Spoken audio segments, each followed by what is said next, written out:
from Beast Wars II. It is the original God Neptune, comprised of 5 Seacon Pirates.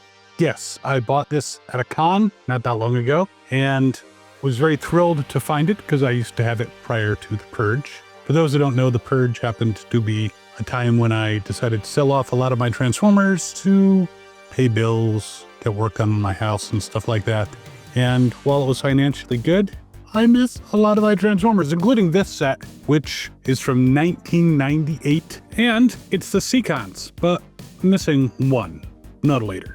But before I go too much further, I do want to thank our sponsor for this video, Toy Hacks. They have amazing stickers that can fix up your G1s, your G2s. They can also enhance the latest stuff, including like the Superion right here, another combiner. But by using their stickers, you can basically make the latest Age of the Prime Superion look amazing. Plus they have backdrops and an armory and decals for just about any series you want. Probably these guys too, which this is why we're watching the video. We are going to go through this original set of the Seacon Pirates that formed God Neptune. It's not even been opened, so some of you are going to wince when I open it. I may wince when I open it, but we'll have some fun along the way too. Now, if you're new to the channel, I'm Captain Kyle. Welcome aboard. If you've been watching for a while, thanks for coming back. That is totally awesome. And it's time to get into some piracy with the Seacons. Be right back. All right, here we go. It is a very nice box. It shows all of the figures in it, and it shows on the back all the figures in their individual robot modes, in their merged form as God Neptune. Oh, how it pains me to do this, but toys are meant to come out of packages for the most part. I have a few things that I probably will never take out, but some of them are signed, some of them I already have the mold so many times, so why? So we're gonna pop this out carefully. Now, I'm gonna be extremely careful with these figures because there are some of them that have a little bit of gold plastic. So I'm hoping that it does not crumble while I am showing it to you. So that would really suck. And it seems a little, there we go. It was a little, how shall we say, reluctant to come out of the package. Now we have a bunch of paperwork here, including instructions. I really don't need the instructions. I'm just gonna look at the box and see where the guys go in the final God Neptune phase. So if you're not familiar, Beast Wars was a huge hit, not only in the US, but in Japan as well. However, the way that we create our animated shows here in the US is usually at a much slower pace than they do in Japan. I mean, look how much anime they pump out. Holy crap. So they wanted more Beast Wars episodes, which we didn't have to give them. So they decided to take a bunch of the unused characters from Beast Wars that were put out as toys, create a few new molds, and even use some other molds from previous versions of Transformers, and created Beast Wars the Second. Sometimes called Beast Wars 2, but apparently it's Beast Wars the Second. I mean, they had Megastorm, who was a slight repaint of G2 Megatron without the electronics. They had Gigastorm later on, who was a repaint and slight remold of Triptychon, again without the electronics. They had new molds like Lio Convoy and Galvatron. They had Starscream and BB, who were from the G2 Smokescreen and Dreadwind. And they came up with the Seacon Pirates, who are basically the Seacons, minus one member, minus the lobster, Nautilator. Apparently he walked the plank or something. So the original Seacons came out around the time of Headmasters and Target Masters, and so one of the members of the team would actually become the gun of Predacon.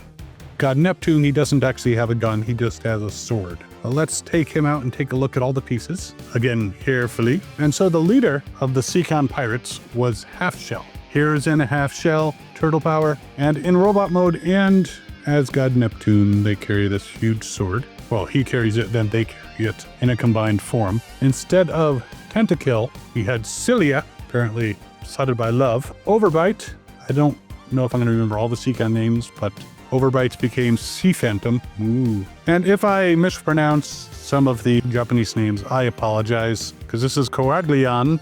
I forget the Seacon name. I can look it up if you're really interested. And Seawing, I remember that name, became Terrormander. Okay, he was Skalor. Of course, there was Snaptrap. And yeah, Tentakil, Overbite, and Seawing, as I recalled. So yeah, I missed out on Skalor.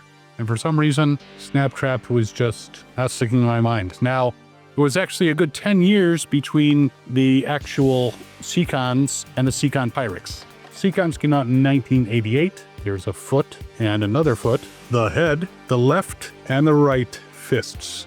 Now what's interesting is inside the fists it still has the pieces that allow you to use a Seacon as a gun. Now this packaging, I normally just throw boxes at them, give a shit. But I like keeping packaging of this type. It's actually kind of neat to be able to put them back in if I so choose. Now what's also interesting is the original Seacons each had individual weapons. Those weapons would be able to combine and they would have a stand and a base and an attachment that goes on top of the stand so they could be like weapons, and their individual guns would combine and form part of them when they were in weapons mode. That is not the case with these guys. These guys, none of the individual ones. The only one who has a weapon is Halfshell. He's the only one who has the sword. He doesn't have the gun that came with Snaptrap. So let's start with the Deer Leader. So I'll put the other ones over here. And the Seacons, there have been problems with the mold for years. They did make the Seacons into a universe timelines thing for the club, which was in interesting colors. I don't have that. I'd love to have it one day, but I don't have it. They also made a Big Bad Toy Store reissue of Predacon with all 6. And that I do have. I don't have the original anymore. C'est la vie. Though I do have an original Snaptrap, I also have the Snaptrap from the Big Bad Toy Store set. All right, so we're gonna put the feet aside, the hands and the head aside, and take a look at Halfshell. Now, one of the problems with Snaptrap and Halfshell is it has these clips that you have to push these legs into to snap them into place. After a while, wear and tear, these can snap. So that is not a good thing. Now, he is obviously a big sea turtle monster with guns on his back, as most sea turtles have. And moving the switch back and forth makes the guns reciprocate. I thought they were supposed to reciprocate. They are reciprocating. Run! So these reciprocating guns, not ordinarily on a turtle. And again, they decided to use these guys in Beast Wars II, but they were kind of like, you could consider them almost like trans-metalish beasts instead of like Apache and Bighorn and all the Maximals who actually became animals. They became kind of mechanized animals. So you could kind of consider it that way, but there was no wave of energy that caused that. He does have some posability.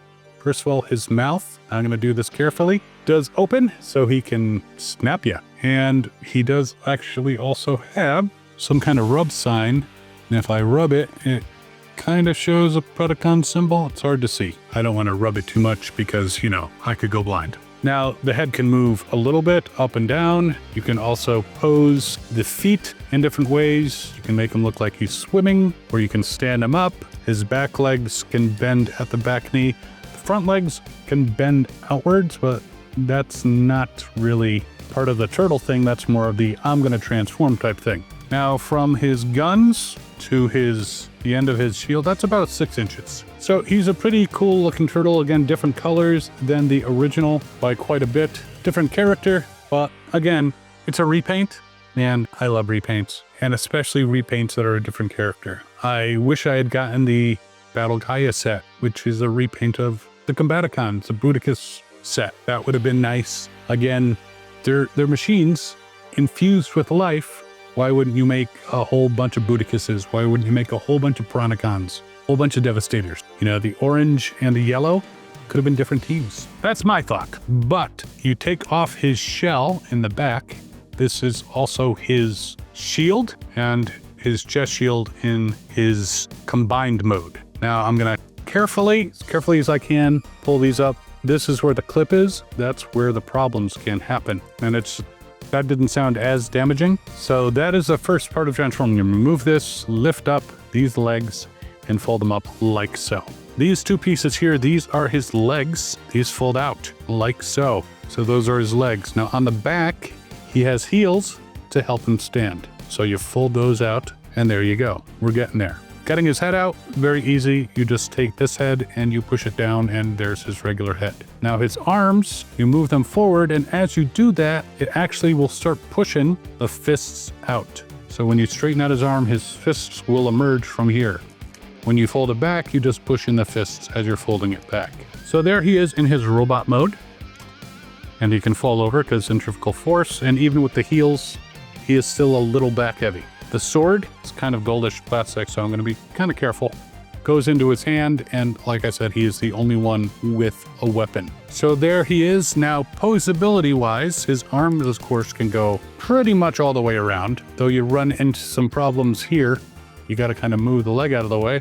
Even then, this shell is keeping it from going quite all the way around. So if it weren't for the shell, you could push it all the way around. He does have elbows, which is nice. He can, like, put the sword on his shoulder, be like, hi-ho, hi-ho.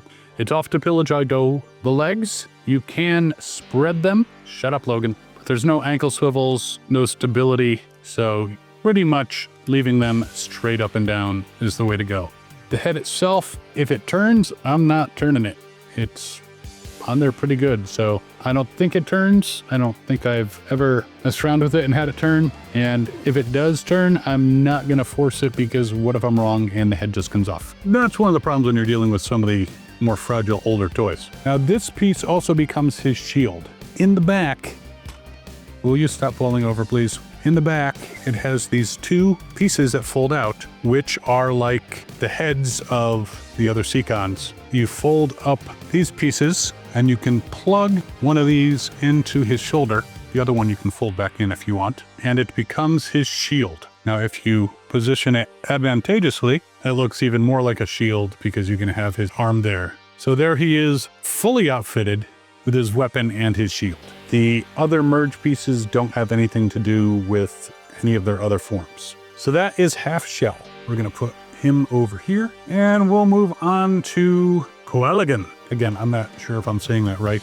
He is like a piranha type thing, I think, which is a freshwater creature, but he's in the sea. If he's not a piranha, he is something that has teeth, because his mouth opens and he can devour. His front arms here, these are sea monsters, not, not supposed to necessarily be realistic fish or aquatic animals. So his fin can move, his back legs can move. You can even, nope, can't bend him. Thought you could bend him, but you can't. So he is a creature of the deep. Just trying to get a better view of him. Any zooming before was done in post. But it's pretty cool, the gold, the red eyes. Visine can help with that. Dude, just stop smoking the weed. Your eyes won't be so red all the time. So his transformation is pretty simple. You pull this front area out and you turn it. So his face is like that.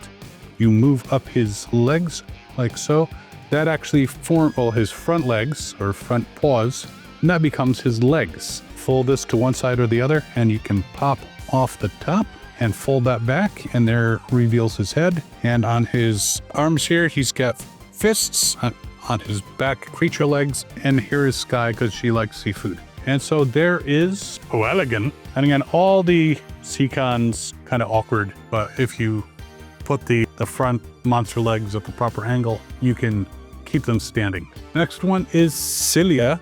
He's a kind of silly guy. Yes, I'm talking Italian. I'm gonna get canceled. I can do very bad Italian accents. I can do the French accent, but I am partially French, so do not try to cancel me. And of course, I can do an English accent. I'm partially English, but I go further back from Scotland. So if I start talking in a Scottish accent, well, that's why. So he was called Tentakil, and he's basically an octopus monster. So he's got 2 regular feet and 6 tentacled arms, and really these can move forward. I'm doing that carefully, and they can move slightly back, but that's about it. The legs can move back and forth. He's got this tail that can kind of move down and up, but when it moves down, it shows that he's kind of looking out of his ass. Again, simple transformation. Pull the head like so, and then flip this part like so. Pull back the tail, pull back this entire section, so he has kind of a backpack. These can flip back, move his arms forward, and there you go. Scylla, or Scylla. Scylla, I think it is. I just want to give an extra, what do they call it, syllable? syllable. So spin him too fast, he will fall over. Yeah, very cool. Again, like many of the G1 small ones, there's not much you can do with the legs. You could potentially make him kneel, you know, like he's going to mass. Arms can go up, not as far up as you might think, because one of the knobs here kind of hits the arm, so you can't go straight up. So it goes about that far, and you might be able to force it to go farther. I wouldn't. And his head, that's not turning. Measurements. He's about 3 3/4 inches tall. Coelligan's about 3 1/8.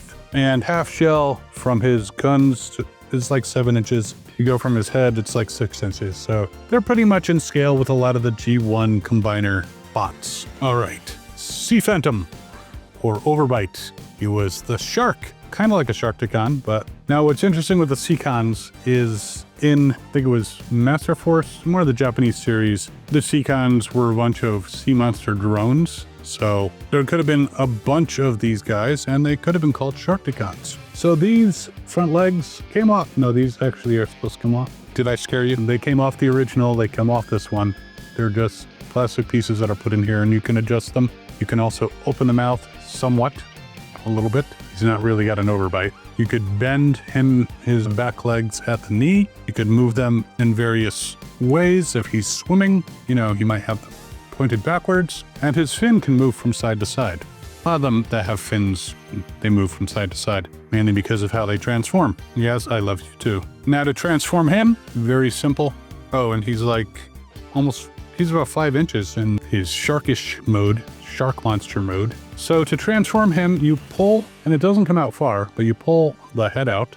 Shut up, Logan. And then you flip it down like so. That forms his wonderful legs, mono leg pretty much. It's supposed to be 2 legs, but it's not. Flip this to the side, either one. This tail flips down to reveal his head. Take his back feet, push them in, and that reveals his fists. And this feels stiff, and there's some uncomfortable snapping.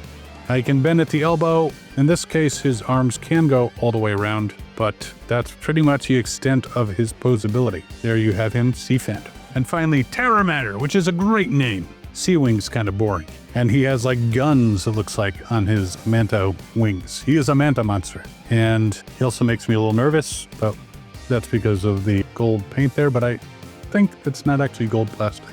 I may be worrying a little bit about nothing. We'll find out. Or hopefully we won't. And I'll just be like still careful of this for the rest of my life. So he does have a jaw here that opens up. So again, a lot of them can like chomp on things. This hole in the front here, you could have put weapons in if you had any. You can move his legs forward or back, and that's about it. That's all the posability in this beast mode. So he is not very well articulated. All right, his transformation, and again, he doesn't have red eyes, he's got orange eyes. So I don't know what kind of drugs that is, but you basically pull each side forward and then swing it, then pull down. And that makes, he actually does appear to have 2 legs. How's that? The wings, oh, you could also put the wings up in his beast mode, but I don't know why you would. But those go up, this tail opens up, so you kind of got to put this down and then close the wings. So it's got this really big ass backpack. The feet, the rear feet, you move forward, reveals his fists, and there's Terrormander. Not looking all that terrifying. Now, what's interesting is with his legs, you can change the angle on them a little bit. So you can make him lean forward a little bit so he's not so prone to fall over. And of course, his arms could go all the way around if it weren't for kibble in the way. Head's not turning. You, at this point, you expected the head would not be turning. So there he is. So now the fun part, they merge into God Neptune. So I'm going to look at the box and I'm going to merge them as it shows on the box. So we're going to start with the legs. So we have Terrormander here. We can push up on these legs and it goes flush. Move his arms down straight. That's pretty much the preparation except for taking his foot. Now it does say right and left. It doesn't really matter. They're kind of centered. Looking at the pattern on them though, the pattern is reversed. So if you want to be accurate, that is the right leg. The left leg is made out of Scylla. His legs go down and all you do is you push in the bottom. So one of the other problems with a lot of G1 and G2s is that a lot of them relied on you pulling things out, shut up Logan, or pushing them in, double shut up, which meant they were held by friction and enough movement back and forth and things would get worn things would get loose. This just sounds so bad. Logan's having a field day. But they would not stand properly. They would not transform properly. You'd put the guy here and he would collapse in on himself. That's not fun. So I'm glad for the newer engineering doesn't really rely on that quite so much. But we put in the left foot and now we have the legs. Yay! Now I gotta back it up a bit. So we have Halfshell. Take off his sword, take out his chest plate, and you actually want to pull the second one out. Shut up, Logan. His arms, fold them back and push in the fists. His legs you can push out to the side. You don't really need the heels. You push the heels in, but you push the legs out to the side like you're about to do a split, but then you put the legs down like so. Again, relatively simple. This point, there he is. You take the chest shield and you push it onto the chest. You take the head and you put it over his head, which again will not be doing any turning. Now to attach the right and left legs, you have holes down here and you plug in their heads, which again, I liked in Combiner Wars that they got away from using the heads because you do this enough and you're going to wear the faces off. So there he is, partially assembled. The left arm is made of Coelligan, however you say his name. To make him into the arm, you want to push in the fists. You want to straighten out his arms so that they are like so. You want to pull his head forward so it's like so. Then you close that up. Then you put in the left fist, plug that right in there, and that goes into the shoulder of Halfshell. Again, not a complex thing. Then we have Sea Phantom. Leave his legs as they are. You want to straighten out his arms so they are face down. Just like the other one, you want to pull forward on the head until it's like so. Take the tail, move it up like that. Take the fist, plug it in. You could then take the sword, which should fit in, but you have to push it all the way in because it won't fit with the normal plug. The wider part at the top of the handle has to go into the pieces where he's basically supposed to be holding one of these heads with the previous mold. And you push in. This is a little difficult. Get in there. And there you go. You have your God Neptune in full form. Zoom it out a little bit.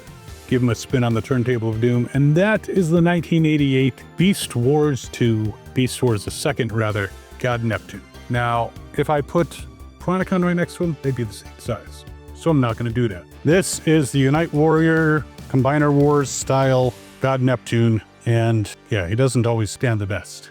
But as you can see, he is much larger. God Neptune is about 8.5 inches, maybe slightly more, 8 5/8 inches tall. Whereas this one is about 11. Now, I wish I knew where it was. I might have sold it. I actually found a really cool piece from Webdiver. If you ever come across it, you have the Seacon Pirates, you might want to get it. There was a Webdiver dragon that changed into a pirate ship. Webdiver was a Takara product way back in the day where there was a video game system. You'd hook up your TV and different figures could interact with the video game system, which was shaped like a robot. And it would do different things, give you different powers. And I had a bunch of them.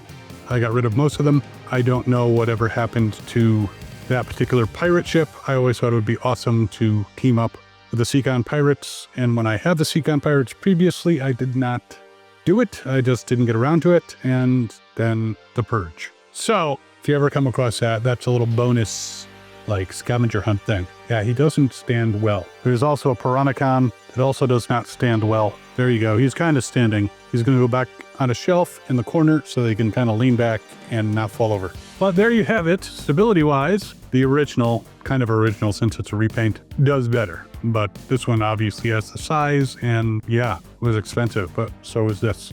Anyways, again, I want to thank our sponsor, Toy Hacks, for sponsoring this video. And they can probably help you out with stickers if you have both of these to make them pop even better. And they have stuff for your G1s, your G2s, everything up to the latest releases, Age of the Prime Studio Series, and whatever comes next. They'll have those too. Plus backdrops and an armory. So check them out at toyhacks.com. And while you are mulling over whether or not you want to get this particular version, I actually have the review of this one right over here. So you can check that out if you want to learn more about the later coming of God Neptune. Shut up, Logan. And We will see you next time. As always, have fun and good hunting.